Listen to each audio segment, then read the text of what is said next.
Ito yung motor ni Bossing from Victoria na napakaingay ang makina mga kabro. So bago natin pandarin to, ayun si Bossing oh. Ayun, from Victoria. Bago natin pandarin to, pakinggan muna natin yung andar niya dati, yung andar niya dating maingay. Pwede pa kaya to? Tira, matahimik naman. Oh? Ayun, napakinggan na natin mga kabro yung andar niya. Mga kabro, napakaingay. Magkano gastos pare? 13,000. Ayun, gastos reveal ni Bossing from Victoria. So ngayon, ito na yung after. The Moment of Truth TMX 155 from Victoria, Tarlac. Sige, ang tanong, tumahimik kaya yan pare? Ay, tumahimik. Ayos.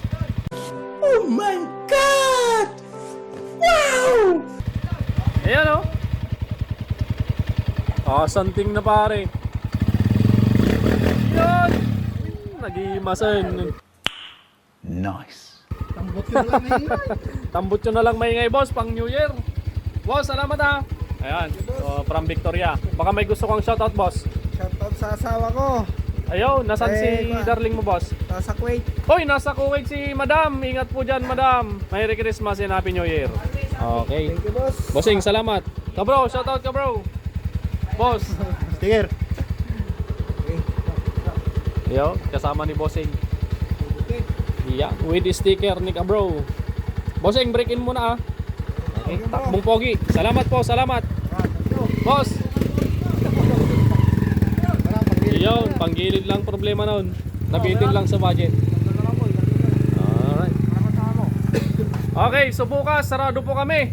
December 23, 2025. Magkiri-Christmas party po kami bukas mga bro. Okay. Ibigay mo na ang aming Christmas. Babalik mo yung 200. Delikado yung pera ko ha. Mamimigay tayo ng pabonus bukas mga kabro. Ilan sila?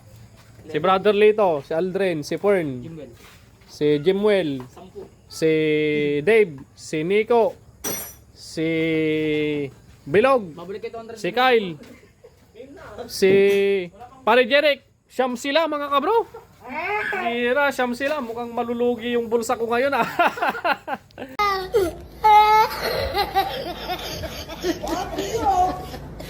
Okay, so bukas saradong tayo mga kabro. Araw ng Martes, December 23, 2025. Nampok na ako.